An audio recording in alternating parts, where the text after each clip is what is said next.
Bonjour les amis, Lambert Lakis, je suis très content d'être de retour parmi vous après pratiquement un mois d'absence. Absence due à des circonstances hors de mon contrôle. J'avais perdu un proche, un être très cher et c'était très difficile. Et là, je suis en train de m'y remettre. Et d'ailleurs, dans l'un de mes prochains messages, je parlerai de la vanité de la vie. Donc j'aurai l'occasion de revenir sur cette occasion qui m'a beaucoup marqué. Mais pour aujourd'hui, les amis, pendant ce temps de deuil, on n'oublie pas le Seigneur. J'ai passé du temps dans le Seigneur, comme d'habitude. Et une question qui revenait souvent, parce que je lisais aussi les commentaires sur l'un de mes enseignements sur la dîme, des questions, des commentaires. Alors je voudrais apporter aujourd'hui des réponses, ou je dirais même un élément de réponse à trois questions euh, qui tracassent beaucoup de gens aujourd'hui, en particulier les croyants. Donc la première question c'est, est-ce que je vole Dieu quand je parle, quand je ne paye pas ma dîme? Et deuxièmement, suis-je sous la malédiction parce que je n'ai pas payé ma dîme ou parce que je ne paye pas ma dîme? Et troisièmement, comment alors donner à Dieu? Voilà les amis, les questions auxquelles je voudrais répondre aujourd'hui. Alors sans plus tarder, nous allons regarder le verset clé qui est un verset classique que tout le monde, que beaucoup de croyants connaissent. C'est dans Malachie 3 du verset 8 au verset 10. Ça dit ceci: un être humain peut-il frustrer Dieu? D'autres versions disent: peut-il voler Dieu? Car vous me frustrez. Vous dites: en quoi t'avons-nous frustré ou volé? C'est sur la dîme et le prélèvement, donc les offrandes. Vous êtes frappés par la malédiction. C'est le verset 9 qui dit: et vous me frustrez, la nation tout entière, je le répète encore. Verset 10, apportez à la maison du trésor toute la dîme, afin qu'il y ait des provisions dans ma maison. Mettez-moi de la sorte à l'épreuve, dit l'Éternel des armées, et vous verrez si je n'ouvre pas pour vous les écluses du ciel, si je ne déverse pas pour vous la bénédiction, au-delà de toute mesure. C'est un classique, c'est un verset que beaucoup de serviteurs de Dieu, que beaucoup de pasteurs utilisent pour amener le peuple de Dieu à donner. Mais ils ne réalisent pas que ce que ça fait, c'est que ça repousse beaucoup de gens. Beaucoup de gens ne veulent pas avoir cette pression. À la maison, il y a la pression parfois avec madame sur les finances, sur parfois le sexe, les enfants qui se comportent mal, les adolescents. Au travail, il y a la pression. Donc à l'église, ils viennent encore le dimanche, on leur bombarde encore de ces messages-là. La pression, la pression, la pression. La pression ne vient pas de Dieu. Le Seigneur Jésus dit: venez à moi, vous tous qui êtes chargés, fatigués, je vous donnerai du repos. Dieu veut nous donner le repos de notre âme. L'église doit être un endroit où un refuge pour le croyant, un refuge pour le peuple de Dieu, pour les gens. Ce n'est pas pour venir se faire bombarder encore, se faire mettre la pression, la condamnation. Ça ne vient pas de Dieu, les amis. Alors ma réponse est simple: non, je ne vole pas Dieu lorsque je ne donne pas, je ne paye pas ma dîme. Lorsque vous regardez ici, Dieu parle de la nation d'Israël. Dieu avait une alliance avec Israël. Cette alliance mosaïque qu'on appelle. Et l'une des lois qu'il leur avait données, c'était la dîme. On prélevait la dîme pour supporter le système théocratique qui était en place, pour subvenir aux besoins des prêtres, donc des lévites, des besoins des pauvres, de l'étranger qui était venu. Parce que lorsqu'ils ont quitté l'Égypte, il y avait des Égyptiens qui avaient cru dans le Dieu des Israélites. Ils sont allés en Israël avec eux, mais ils n'avaient pas de terre, ils n'avaient pas de quoi subvenir à leurs besoins. Donc le système de dîme était mis en place pour répondre à tous ces besoins, pour prendre soin du prêtre, pour prendre soin donc le prêtre, le lévite, pour prendre soin du pauvre, pour prendre soin de l'étranger, de la veuve, de l'orphelin. Voilà c'était quoi le but de la dîme. Et si vous regardez dans le Nouveau Testament, nulle part le Seigneur Jésus nous recommande de donner la dîme. Nulle part dans le Nouveau Testament, nulle part dans le Nouveau Testament, l'apôtre Paul nous parle de donner la dîme. Les apôtres n'ont pas enseigné sur la dîme. Nulle part.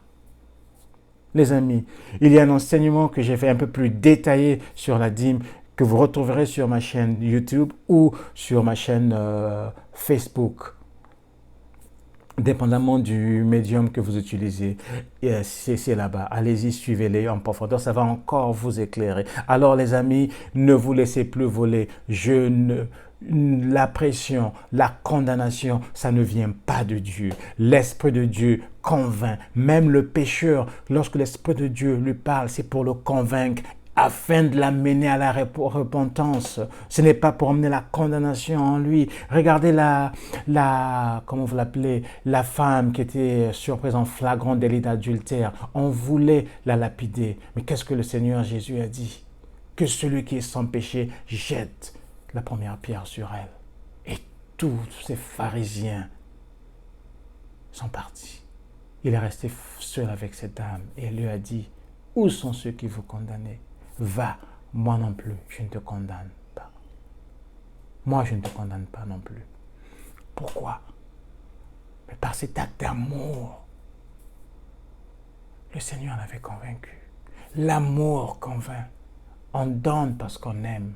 Ce n'est pas parce qu'on nous met la pression. Alors la pression, la condamnation, ça ne vient pas de Dieu, les amis. Mais le Saint-Esprit nous convainc. Lorsqu'un enfant de Dieu tombe, même dans le péché le plus horrible, le plus sale, je dirais, le Saint-Esprit ne te condamne pas. La condamnation que tu ressens, ça vient du diable. Le Saint-Esprit te convainc. Le Saint-Esprit te dit, mon fils, tu es tombé, relève-toi, réponds-toi, avance. Voilà les amis. Donc lorsqu'on vous met la pression sur la dîme, ça ne vient pas de Dieu. Refusez ça. Suis-je sous la malédiction parce que je ne donne pas ma dîme? Non, tu n'es pas sous la malédiction, mon frère, ma soeur. Jésus s'est fait malédiction à la croix pour toi. Jésus a vaincu la malédiction à la croix pour toi. Tu es béni. La malédiction n'a plus autorité sur toi. La malédiction n'a plus de pouvoir sur toi. Alors, refuse ces mensonges. Ce sont des mensonges. Ce sont des enseignements qui emmènent la peur, qui emmènent la condamnation, afin de te pousser à donner. Et qu'est-ce que cela fait? Mais ça crée en toi de la haine. Les gens quittent les églises aujourd'hui parce qu'ils ne veulent plus entendre parler de ces messages. Il y a des pasteurs qui disent que lorsque je constate que les offrandes, les dîmes ont diminué, je bombarde sur ce message-là. Pendant des semaines et des semaines. Et le résultat, ça monte encore. Beaucoup de chrétiens, beaucoup de pasteurs ont compris que l'offrande, la dîme, prêcher sur la dîme était un bon moyen pour remplir les caisses de l'église. Parce que les gens donnent parce qu'ils ont peur. C'est faux, les amis. Refusez cela. Je suis contre cela. Je le condamne et je le condamnerai encore. La Bible est claire là-dessus. Lisez la Bible, les amis. Soyez comme des Béréens en Acte 17, quand ils ont reçu l'enseignement des apôtres. Les apôtres qui étaient eux-mêmes enseignés par Jésus-Christ.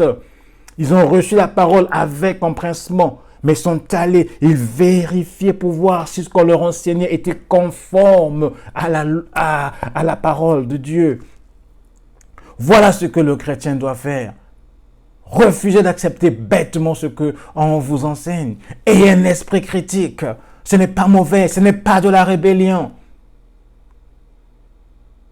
Lorsque ce n'est pas clair, posez des questions. Lorsque le pasteur dévie des Écritures, parlez-lui. S'il est humble, il va reconnaître son tort. Comment donner alors, les amis? Voilà une question qui me revient souvent. Alors, qu'est-ce qu'on fait? On ne donne plus la dîme, mais qu'est-ce qu'on fait? La dîme était aussi une sorte d'offrande que l'on donnait à Dieu. On doit donner librement. Le Seigneur Jésus en parle, l'apôtre Paul en parle. On donne librement selon ce que nous avons prévu dans notre cœur.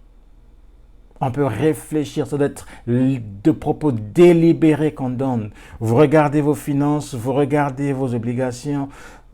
Ce que vous pouvez donner, vous donnez. Mais il y a une bénédiction quand on donne. Donner.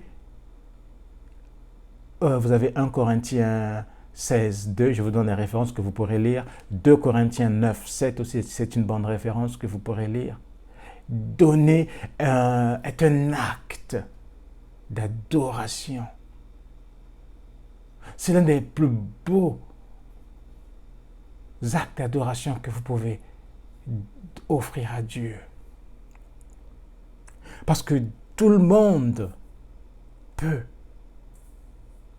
adorer Dieu avec ses lèvres, avec sa bouche. Seigneur, je t'aime, je t'adore, je te bénis, tu es Dieu, tu es ceci. Ça, c'est facile. Même les pécheurs, même les païens peuvent le faire. Mais donner coûte quelque chose. Tout le monde veut voir son compte de banque grossir. Mais personne ne veut voir son compte de banque diminuer. Quand j'ai 100 000 francs, je donne 10 000, il me reste 90 000 dans mon compte de banque. Mais pourquoi je vais le faire? Pourquoi je vais donner quand je sais que mon compte de banque va diminuer? Mais c'est parce que j'aime. C'est l'amour qui me pousse à faire ça. Et on réalise que Dieu nous a donné en premier. Dieu nous a donné ce qu'il avait de plus précieux. Lorsque je réalise comment Dieu m'a donné ce qu'il avait de plus précieux, son Fils unique, Jésus-Christ, pour me racheter, pour me délivrer, pour me libérer de cette malédiction qu'on veut me coller parce que je ne donne pas ma dîme. Quand je réalise toutes ces choses-là, donner devient naturel. Donner prend sa source de l'amour.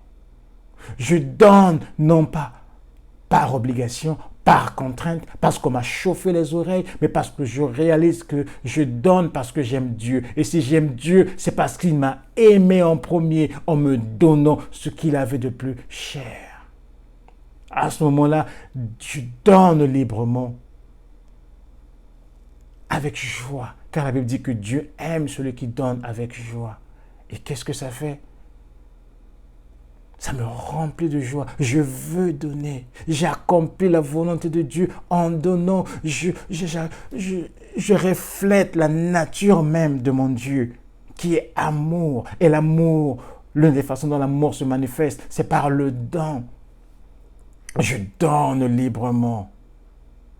Et quand cette offrande monte à Dieu, elle devient un parfum de bonne odeur, une adoration pure. Et qu'est-ce qui se passe à ce moment-là? Dieu déverse en nous la bénédiction. Je dirais les bénédictions. Elles peuvent être financières. Nous n'allons manquer de rien. La bénédiction financière ne veut pas dire que vous allez être immensément riche. Pas forcément. Mais vos besoins seront comblés. Dieu va satisfaire à tous vos besoins. Vous aurez la paix, vous aurez la joie, parce qu'il y a plus de joie à donner qu'à recevoir, les amis. Vous allez chercher les occasions pour donner. Ça ne sera plus un fardeau, ça va être naturel, le don. Alors, pasteur, si vous n'avez pas encore compris cela, enseignez l'amour de Dieu aux gens. Enseignez la sainte doctrine aux gens. Lorsque les gens vont comprendre, lorsque les gens vont saisir l'amour de Dieu pour eux, donner va devenir naturel. Donner va venir de leur cœur. Donner va prendre sa source dans l'amour. L'amour de Dieu pour eux, parce qu'ils ont compris que Dieu lui-même a donné ce qu'il avait de plus précieux. Le Seigneur Jésus a donné sa vie pour nous et nous en retour aussi lui donner une offrande de notre argent, de la source de notre travail sera naturelle, les amis, parce qu'on va aussi comprendre que c'est Dieu qui nous donne le pouvoir de prospérer, c'est Dieu qui nous donne les habiletés dont nous avons, les capacités dont nous avons viennent de Dieu, l'argent que nous avons vient de Dieu. Tout ce que nous avons vient de Dieu. Dieu est notre source. Quand on comprend que Dieu est la source, c'est lui, non seulement qu'il est la source, mais il nous aime. Il nous a tant aimé qu'il a donné son Fils unique pour nous. Donner devient naturel. On va même donner plus que 10%. 10%, c'est juste un minimum. Si tu as du mal à donner et tu veux te discipliner, commence par 10%. Ce n'est pas mauvais. Mais ce n'est pas la barre, ce n'est pas une loi. Tu donnes librement selon ton cœur. Et l'apôtre Paul a dit quoi? Celui qui donne sème en abondance, récoltera en abondance aussi. Voilà, le Seigneur Jésus a dit quoi? Il te sera donné selon la mesure de ta foi. Plus tu donnes, mais plus tu seras béni aussi. Et comme je dis, il y a plus de joie à donner qu'à recevoir.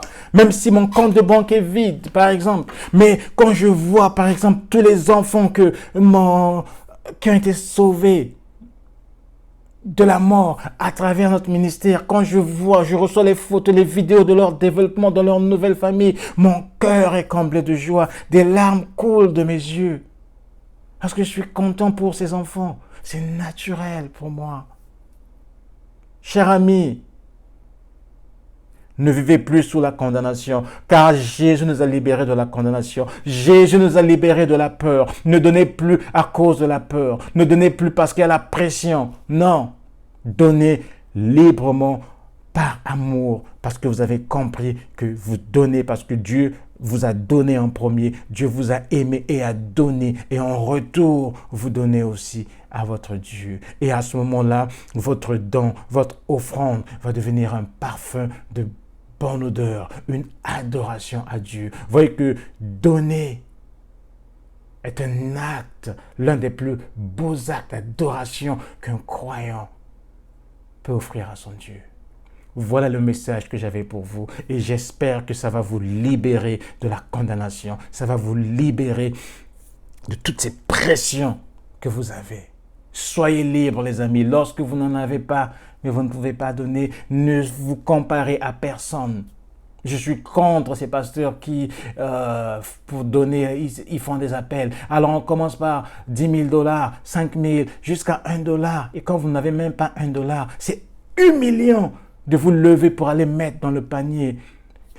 Paul a donné 10 000 et un tel a donné 5 000. On les regarde avec amour, admiration. Et vous qui venez avec 5 $ ou 1 $ là, mais vous avez même honte d'avancer parce qu'on vous compare. C'est pas de Dieu. Je suis contre cela parce que Dieu n'abaisse pas. Dieu n'humilie pas ses enfants. Le Seigneur Jésus a dit que ta main gauche ne sache pas ce que ta main droite a donné. On donne librement, discrètement, les amis.